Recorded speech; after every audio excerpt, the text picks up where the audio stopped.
Subaru has added a new technology to the Forester, Eyesight.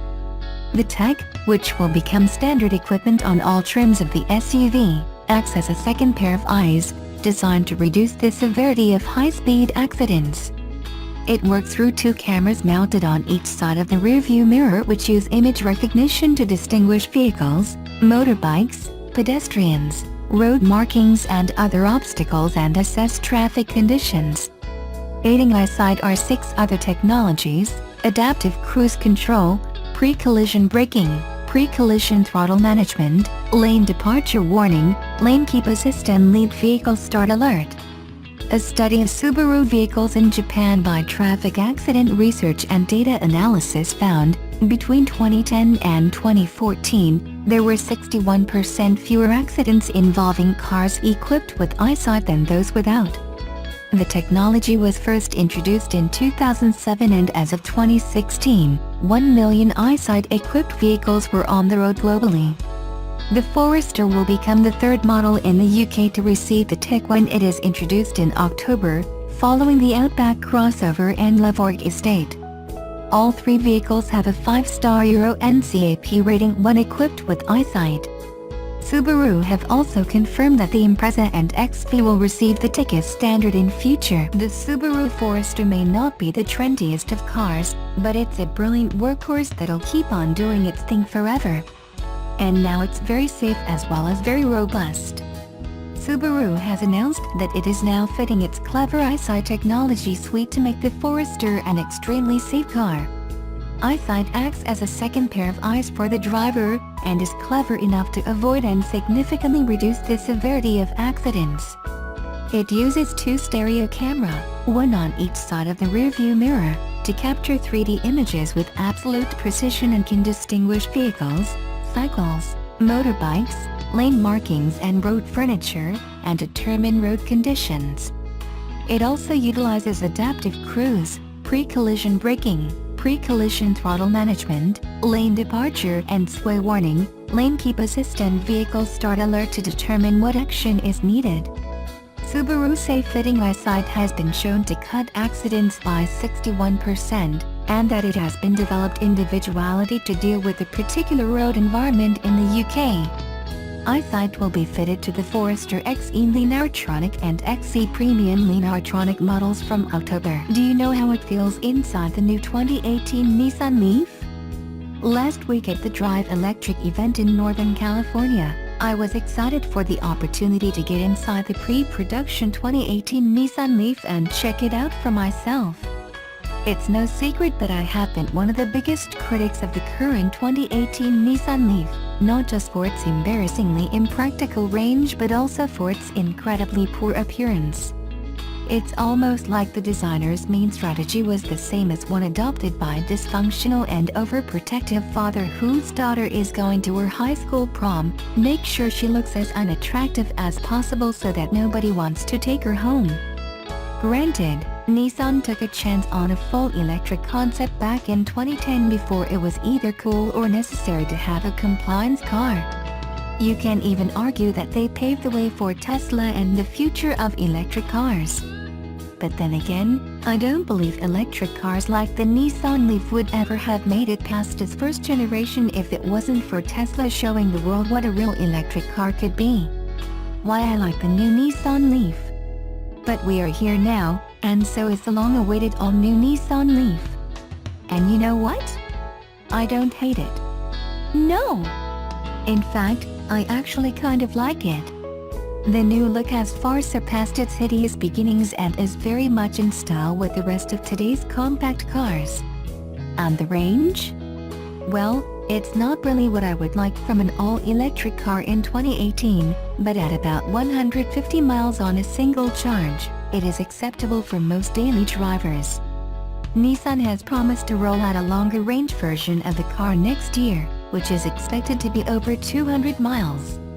A 1-year wait for a 50-plus mile range boost is very much acceptable if you ask me.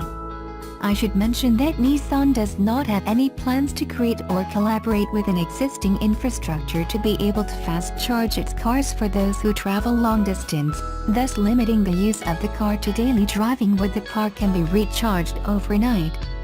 It is not at all practical to travel in this car beyond a 60 or so mile radius, like you would be able to do in a Tesla using their ever-growing supercharging network.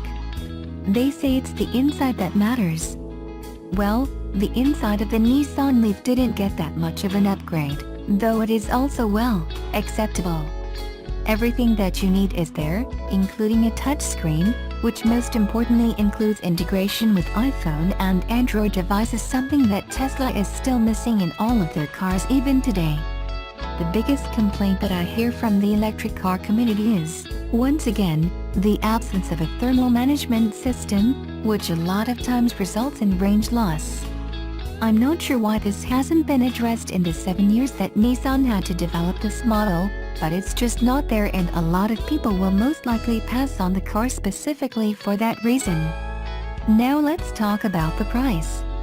This model starts at about $30,000, which is way too close to the much more sophisticated, and altogether simply better, Tesla Model 3. However, unlike Tesla, Nissan does offer dealer discounts, discounted lease deals, and is much further away from its 200,000th electric car sale than Tesla, which will eventually trigger the end of the $7,500 federal tax credit currently offered. Best of all, you are not likely going to be stuck on a waiting list for a new Leaf when you want one, once Nissan starts rolling them out in the US in the beginning of the next year. Overall, I believe that the new Nissan Leaf is a huge improvement over its first-generation ugly sibling. It will now be a real and practical option for those who would like to switch to an electric car but do not necessarily have the budget or patience to purchase a Tesla.